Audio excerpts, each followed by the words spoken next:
বাংলাদেশের কোনো জেলায় এই সবজিটা রান্না হয় কিনা জানি না, তবে আমাদের চাঁদপুর জেলায় এই সবজিটা প্রত্যেক বাড়ি বা বাসাতে রান্না করা হয় পহেলা বৈশাখ বা বৈশাখ মাসে।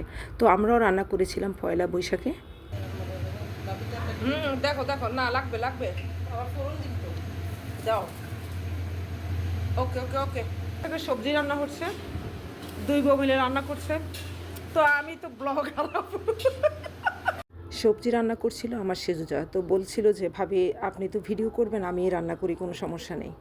আর সাথে হেল্প করছিল আমার ছোট। হ্যাঁ, আমি ছিলাম, কিন্তু আমি ভিডিও নিয়ে বেশি ব্যস্ত ছিলাম। এটা কি পাঁচফোড়ন? পাঁচফোড়ন দেওয়া হয়েছে। পাঁচফোড়ন অবশ্য আমরা দেই না। এই যে আমাদের বিক্রমপুরের বউ, সে পাঁচফোড়ন দিয়ে রান্না করে। তেল গরম করার পর এখানে পেঁয়াজ হালকা ভেজে নেওয়া হয়েছে, তাতে তেজপাতা পাঁচফোড়ন দিয়ে আবারও একসাথে মিশিয়ে ভেজে নেওয়া হয়েছিল। এবার আদা রসুন পেস্ট দিয়ে ভালো করে ভেজে কষিয়ে নেওয়া হচ্ছে। হ্যাঁ হ্যাঁ, কালো হয়ে যাবে, হলুদ কালার ঠিক না হলে সামান্য হাফ দাও। হ্যাঁ দাও দাও দাও, অন্তত 4 চামচ। হ্যাঁ দিয়ে দাও দিয়ে দাও দিয়ে দাও, লাগবে। আমার ভাই না কিছু বলবে না, কারণ অনেক বেশি তো, তুমি বুঝতে পারতেছো না। একটু পানি রাখবো, একটু পানি দাও তো। ধনিয়া, ভাবি ধনিয়া, এই যে জিরা, ধনিয়া,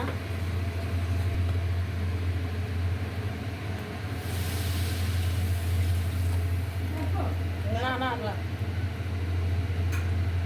গরম মশলা গুঁড়া দিবা এখন না, পরে।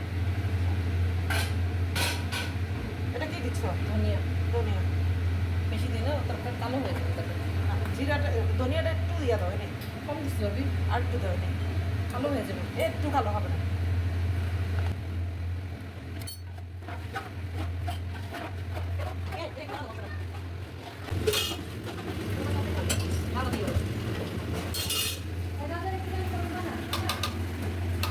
মশলা কষানো হয়ে গেছে, এখন আমরা আগে থেকে সিদ্ধ করা সিমের বিচির ডাল, তারপরে ছোলার বুট আর মটর বুট সিদ্ধ করে রেখেছি, এখন এটাকে কষানো হবে। মশলাগুলি কষিয়ে নেওয়ার পর এখানে ভাজা সিমের বিচি, বুটের ডাল, মটর ডাল আমরা আগে ভাপিয়ে সিদ্ধ করে নিয়েছি, সেটা মিশিয়ে ভালো করে কষিয়ে নিচ্ছে। আর অন্য চুলায় আমরা এখানে কলার যে আলকা কলা গাছের যে ভিতরের ইয়েটা, এটাকে বুগুলি বলে, আর কলা হালকা ভাপিয়ে নিচ্ছি। এ পর্যায়ে ডালগুলো কষানো হয়ে গেলে আমরা তাতে দিয়ে দিয়েছি সবজি। যেই সবজিগুলো সিদ্ধ হতে সময় লাগে সেই সবজিগুলো আমরা আগে দিয়ে কষিয়ে নিচ্ছি। যেহেতু আমরা সবজি অনেক বেশি রান্না করছি, তার জন্য একজনের পক্ষে সম্ভব না নাড়াচাড়া করা, তাই একজন পাতিল ধরে রেখেছে, আরেকজন নাড়াচাড়া করছে। আর সবজি যাতে পোড়ার লেগে না যায় তার জন্য একটু পানি দেওয়া হয়েছে সাথে। তো পর্যায়ক্রমে এখানে আমরা দিয়ে দিয়েছি কাঁচা কাঁঠাল, সে যেটা কিনা ভাপিয়ে নেওয়া হয়েছে, তারপরে দিয়ে দিয়েছি এখানে কলার বুগুলি, কলা এটাও হালকা ভাপিয়ে নেওয়া হয়েছিল, সেটাও মিশিয়ে দেওয়া হচ্ছে।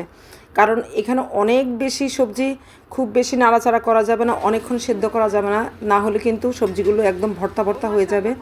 তো একটুখানি কষিয়ে নিয়ে তাতে ফুলকপি, সজিনা ডাঁটা আবার দিয়ে আরও একটু নেড়ে ছিঁড়ে নিল। সবজিগুলি কষিয়ে নেওয়ার পর এখানে জোরের জন্য গরম পানি দেওয়া হয়েছিল। পানি ফুটে আসলে, একটু বলক আসলে এখানে সবশেষ সবজি দেওয়া হয়েছিল কুমড়া পাতা, সর্বশেষ কুমড়ার শাক দেওয়া হচ্ছে এখানে।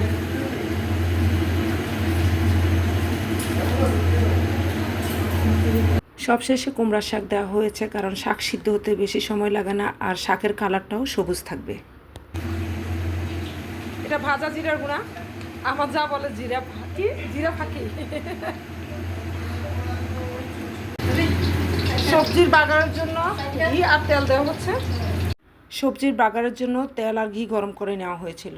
তো এখানে প্রথমেই শুকনো মরিচ দেওয়া হয়েছে 4-5টি, তারপরে থেতো করা রসুন, কুচি করা পেঁয়াজ ভালো করে লাল লাল করে ভেজে নেওয়া হচ্ছে সবজির সাথে মিশিয়ে দেওয়ার জন্য। এটা সবজির অন্যরকম একটা স্মেল নিয়ে আসে, আর খেতে সবজি অসাধারণ লাগে। এই তো বাগার দেওয়া শেষ, আমরা আর একটু কিছুক্ষণ জাল দিয়ে তাতে দিয়ে দিয়েছি এখানে এটা লেবু পাতা। সব এটাকে সেদ্ধ করা যাবে না, খুব বেশি সেদ্ধ করলে এটার তেতো ভাব চলে আসবে, শুধু ঘ্রাণটা বের হওয়ার জন্য আমরা দিয়ে চুলাটা বন্ধ করে দিয়েছি। তো আমার আজকের এই সবজির রেসিপিটা আপনাদের কাছে কেমন লাগলো? যদি ভালো লাগে আমার পেজটিকে ফলো করে লাইক, কমেন্ট, শেয়ার করবেন। সবাই ভালো থাকবেন, সুস্থ থাকবেন। ধন্যবাদ সবাইকে।